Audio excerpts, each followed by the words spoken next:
explaining this letter that you and many others have sent to Secretary Mayorkas, demanding to know where these illegal aliens are being sent once they come into this country. Absolutely. It seems to be a great mystery. And as to your previous question, I heard your question earlier. Mark Morgan happened to be with us when we were down on the southern border less than 2 weeks ago. And what he said is so true. These people are not slowing down. On the contrary, the numbers are growing. We have an absolute crisis on our hands down there. We can't get straight answers. We've got the border czar herself crisscrossing the United States of America and then preparing to go down to the Northern Triangle, and yet it's never been on the southern border, to see the crisis in person. I don't see how she's qualified to be the border czar. It's hard to fathom how somebody like her could be considered the border czar and never have gone. Mm-hmm. But I can tell you, with all of these people that are flooding across this nation right now, or across our border and fanning out with COVID positive cases, we're empowering the cartels, drugs, human trafficking. We've even had some people on the terrorist watch list. On every aspect, the American people are being threatened by an open border that has been caused by the very foolishness of this Biden administration to turn back those great policies that President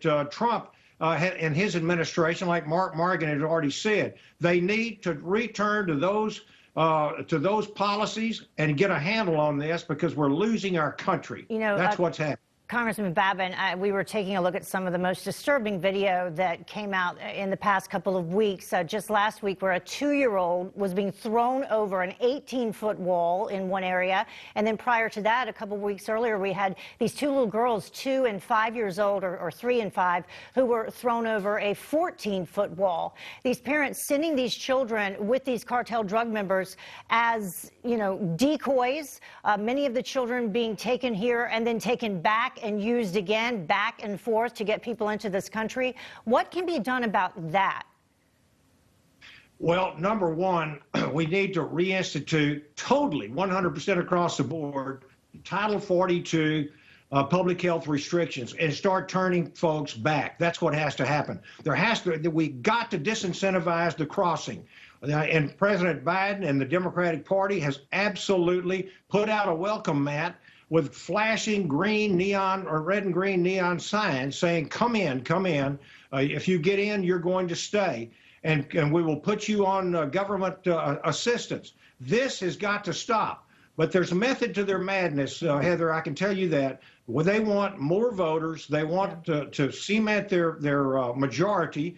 Every bill that they introduce in Congress is around taking our election process, allowing illegal aliens to vote, making it legal to cross illegally, if you will.